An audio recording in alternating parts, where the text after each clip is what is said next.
Good morning mga palangga. Tayo po ay kukulay ng ating buhok. Ito po ay Coleston.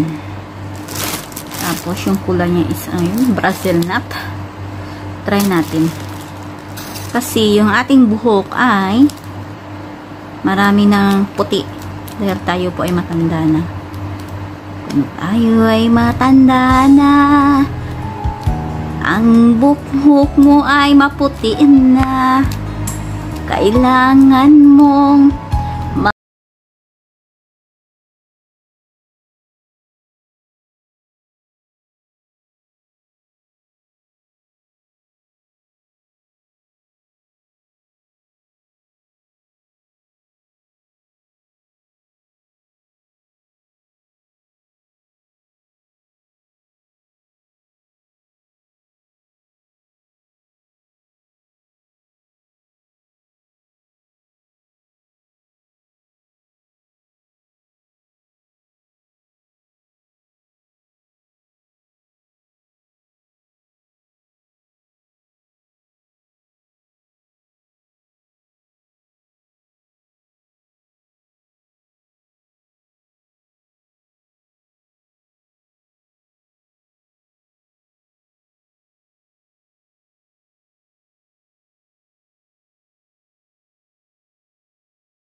magkukulay tayo ng ating buhok.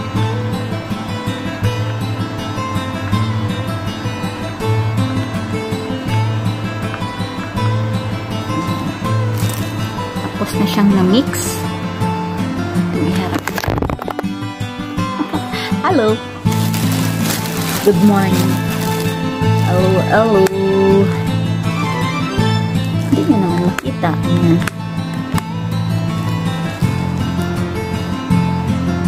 Maglalagay po tayo kulay sa ating buhok. Mga palangka. Kaya nga yung t-shirt ko is kulay black. Hindi tayo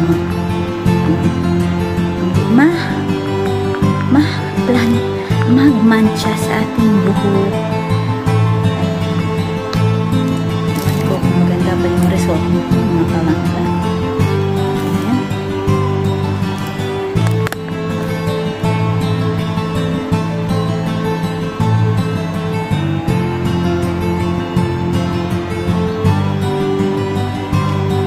Ang dami po kasi mga puti-puti na sa buhok dahil yan po ay sign of sign of aging. Sign of aging daw. Sabi nila. Dahil marami ng puti sa buhok.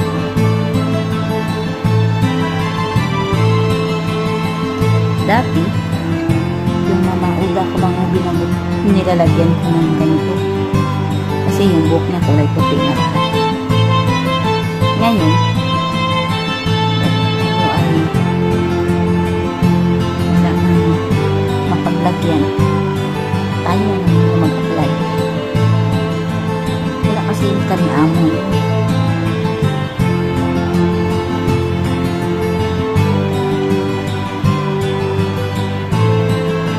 Agoy ang gloves natin. Ilagay muna natin kasi magmukhang tae itong kamay natin mamaya. Wala kaming amo.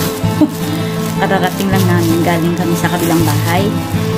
Sa kabilang bahay, doon kami natulog 2 days. 2 nights.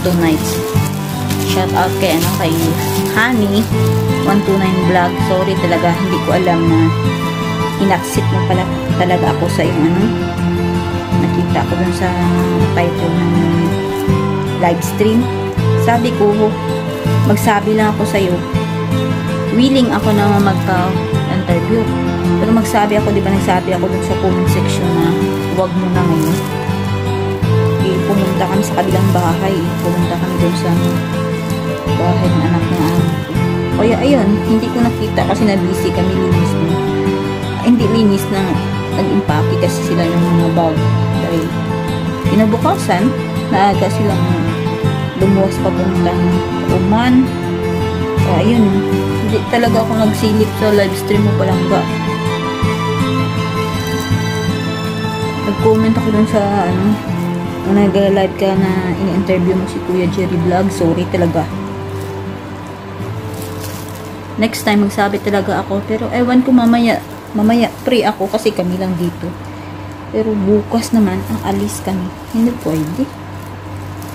Ang alis kami, papunta siguro kami bukas sa bahay ng isang anak ni Mama Oda. Kami lang naman kasi dito, wala kami trabaho. Kaya yung gawin niya, ang palinis siguro siya ng bahay niya kasi yung katulong. Hindi ko nga alam kung ano nangyayari dito sa buhok. Hindi maganda yung pagkakas.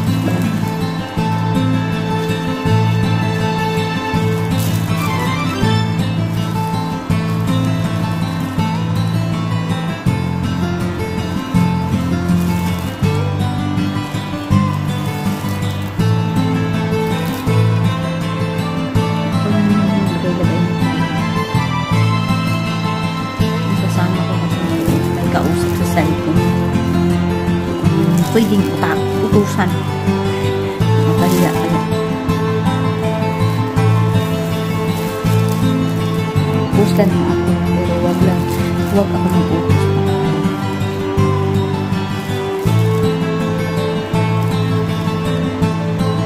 Sabihin ko na. Mag-arte-arte ka tapos hindi ka marunong maglagay sa ulo. Tayo na lang. Magsasarili lagay.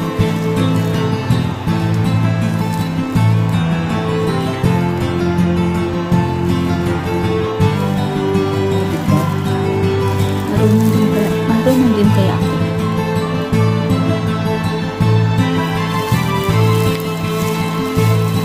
ito lang kasi yung ano, ang dami kasi dito sa harapan.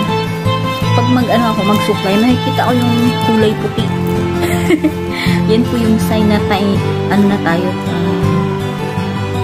papunta sa age of aging. Anti-aging, diba? Patanda na po tayo dahil magka-41 na tayo. Kaya siguro. Tapos, minsan stress pa. Hindi naman ako stress sa mga anak ko. Kung na-stress ako minsan sa mga ibang tao. Message, ganito.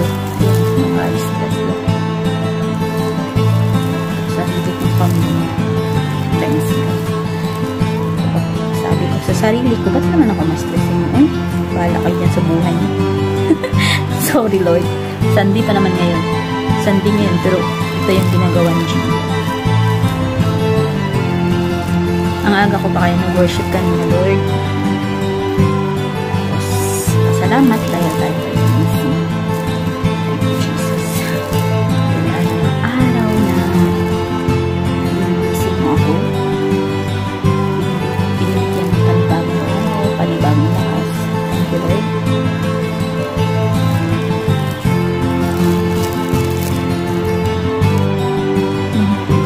Tapos na po tayo maglagay ng kulay sa buhok. Atin na po siyang pupusin ko sa gamit lang. Dahil mahaba po yung ating buhok.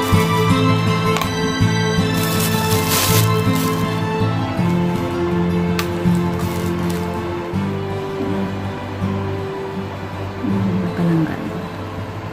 Nagpakulay ang iyong lola. Ang iyong Lola Jean ay nagpaganda. Tingnan natin yung result mamaya.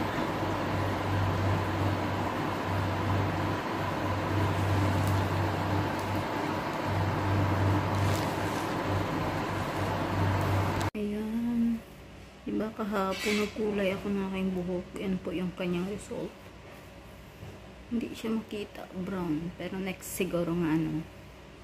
Nilagay ko. Ayan. Pero makikita ayan o. Kahapon yan, kinulayan ko. Kunti lang yung ano nyo. First time ko kasi maglagay ng kulay. Isabi ng kasama ko, hindi daw yan agad makikita. Pangalawang lagay siguro, ayan, nakikita na yung kulay niya. Pero ang ganda niya yun. Ang fairness. Ay, nako, si Jing Vlog. Ayan. Kulay brown. Brazil nut.